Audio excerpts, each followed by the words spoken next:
ஸ்ரீ ரசிக முராரி கதை. சாயனம் என்ற ஒரு அழகிய நகரம் இருந்தது.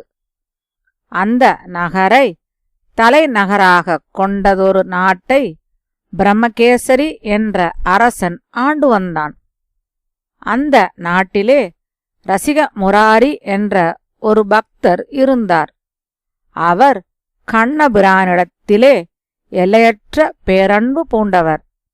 அவரது பக்தியின் பெருமையை உணர்ந்த மக்கள் அவ்வப்பொழுது தங்களால் இயன்ற அன்பு காணிக்கைகளை அவருக்கு அளிப்பது வழக்கம். அவரும் அதை ஏற்று பாகவத கைங்கரியம் செய்து வந்தார். அவரது பெருமையையும் மக்கள் அவரிடம் கொண்டுள்ள மெய் அன்பையும் கண்டு அரசன் அவரோடு தோழமை பூண்டு வாழ்ந்தான். அது மட்டுமல்லாமல் அவரது குருவான தயார்னவர் என்ற பெரியோரையே தானும் குருவாக ஏற்றுக்கொள்ள நினைத்தான். தயார்னவரை நேரில் கண்டு வணங்கி, சுவாமி, தாங்கள் செய்து வரும் ஸ்ரீமன் நாராயணரது பூஜை கைங்கரியங்களின் பொருட்டு 4 கிராமங்களை மானியமாக அளிக்கின்றேன்.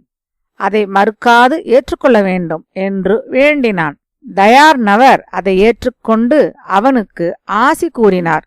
இப்படியே சில வருடங்கள் சென்றன. அந்த அரசனது நாட்டை வேற்றரசன் படையெடுத்து கைப்பற்றிக் கொண்டான். தயார்னவருக்கு பழைய அரசனால் அளிக்கப்பெற்ற மானியத்தையும் கைப்பற்றி அரசாங்கத்துடன் சேர்த்து கொண்டான். இந்த செய்தி கிடைத்த சமயம் ரசிக முராரி உணவு உண்டு கொண்டிருந்தார். உடனே எச்சில் கையையும் கழுவாமல் குருவின் முன் வந்து நின்றார். எச்சில் கையுடன் தன் முன் நிற்கும் சீடனை கண்டு ஆனந்தம் கொண்டார் தயார்னவர். தளதளக்கும் குரலில், அப்பா முராரி, நீ எப்படியாவது அரசனை நேரில் கண்டு அந்த 4 கிராமங்களையும் திரும்ப பெற்று வருவாயாக என்றார். ரசிக முராரி கிராமத்தை கேட்க தூது வரும் செய்தி ஒற்றர்கள் மூலம் அரசனுக்கு எட்டியது. அவரை சந்திக்க விரும்பாத அரசன் அவர் மீது மத யானையை ஏவி விடும்படி கட்டளையிட்டான். கொலைகாரனான மாவுத்தன் அரசன் கட்டளைக்கு இணங்க ரசிக முராரியின் வரவை எதிர்பார்த்து காத்திருந்தான். அவர் வீதியின் கோடியில் வரும்பொழுது ஒற்றன் அடையாளம் சொல்ல யானையை அவர் மீது ஏவினான் மாவுத்தன். யானை பெருங்குரல் எடுத்து பிளிரிக்கொண்டே அவரை நோக்கி ஓடலாயிற்று. கூடியிருந்த மக்கள் பயந்து மூலைக்கு ஒருவராய் பதுங்கினர். ரசிக முராரியின் சீடர்களோ நெல்லிக்காய் மூட்டையைப் போல் சிதறி ஓடினர். யானையைக் கண்ட ரசிக முராரி மனத்தில் சிறிதும் அச்சமின்றி நரசிம்ம சுவாமியை துதிக்கலானார். முராரியை கொல்ல வேண்டும் என்று ஓடி வந்த யானை அவருடைய நாமாவளிகளைக் கேட்டு முழந்தால் படியிட்டு வணங்கி நின்றது. அவர் எழுந்து அதன் மத்தகத்தின் மீது கையை வைத்து செவிகளிலே ராம தாரக மகாமந்திரத்தை உபதேசித்தார். உபதேசம் பெற்றதும் அந்த மத யானை துதிக்கையினால் அவர் திருவடிகளைத் தொட்டு கண்களில் ஒத்திக்கொண்டது. இந்த செய்தி நொடிக்குள் அரண்மனையையும் அடைந்தது. பயம் கொண்ட அரசன் ஓடோடி வந்து வணங்கி, சுவாமி, என் பிழையை பொறுத்து மன்னிக்க வேண்டும் என்று வேண்டினான்.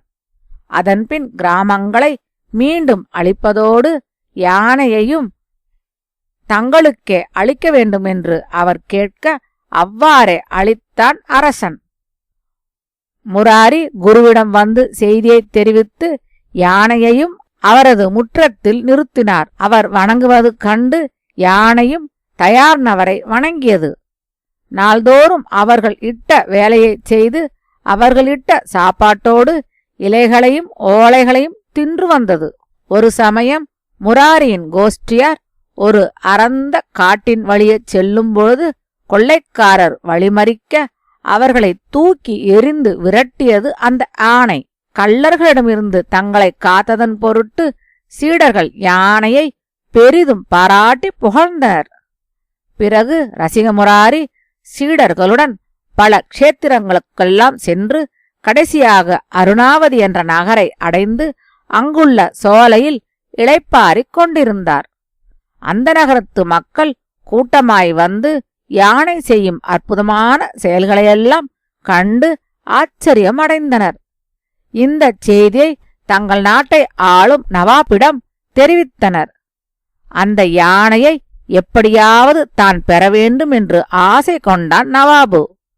ரசிகமுராரியை நேரில் கண்டு யானையை தனக்கு அளித்து விடும்படி கேட்டான். முராரி மிகவும் பணிவுடன், வேந்தே, இந்த யானை விஷ்ணு பக்தர்களை விடுத்து வேறு எவரிடமும் செல்லாது. அதுவே விரும்பி வந்தால் அழைத்துச் செல்லுங்கள். வற்புறுத்தினால் தீங்கு விளையவும் கூடும் என்றார். உடனே நவாபுக்கு ஒரு யுக்தி தோன்றியது. தன் படை வீரர்களுள் சிலரை பாகவத வேஷம் போடச் செய்து அதை அடைய வேண்டும் என்று நிச்சயித்தான். உடனே தன் வீரர்களை வரவழைத்து அவர்களது நெற்றியில் பட்டை பட்டையாய் நாமமும் கழுத்தில் ஜபமாலையும் அணிவித்து அனுப்பினான். அவர்கள் ஸ்ரீமன் நாராயணனை பஜனை செய்த வண்ணம் யானையின் முன் வந்து நின்றனர். யானை இவர்களைக் கண்டு வலம் வந்து நின்றது. இவர்கள் தைரியமுற்று அதன் தந்தத்தை பற்றி அழைத்துச் சென்று நவாபின் முன் நிறுத்தினர். நவாபு ஆனந்தமடைந்தான். அதன் கால்களில் இரும்புச் சங்கிலிகளை பிணைத்து கட்டும்படி தனது மாவுத்தனுக்கு உத்தரவிட்டான். ஆனால் பகுத்தறிவு மிகுந்த அந்த யானை தான் மெய்யுணர்வு பெற்றதும் இவர்களால் வஞ்சிக்கப்பட்டதை புரிந்து கொண்டது.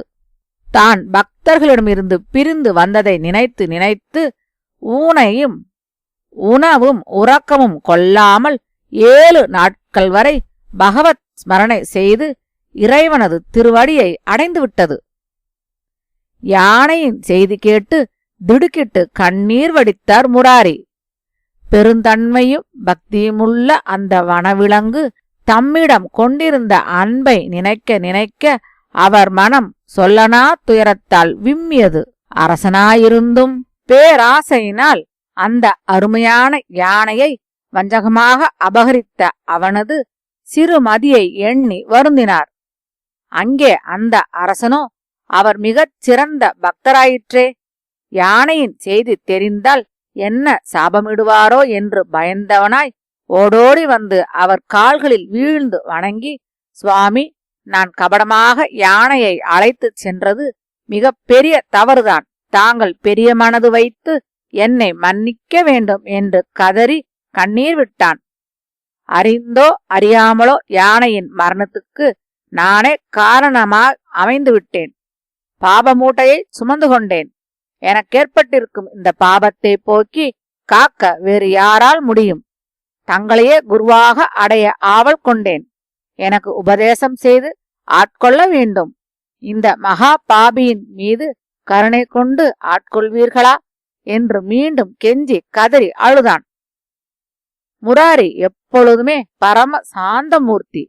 அந்த நவாபின் மீது கோபமோ வெறுப்போ கொள்ளாமல் அவனை தமது சீடனாக ஏற்றுக்கொண்டார்.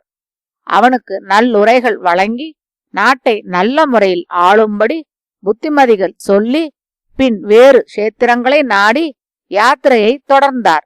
அருணாவதி என்ற அந்த நகரம் அன்று முதல் விஷ்ணு பக்திக்கோர் உறைவிடமாகவும் யானையை அடக்கம் செய்த இடம் பவித்திரமான தீர்த்த ஸ்தானமாகவும் விளங்கியது. ஹரிநாம சங்கீர்த்தனத்தின் ஒலி அந்த பிரதேசம் முழுவதும் எதிரொலிக்கலாயிற்று.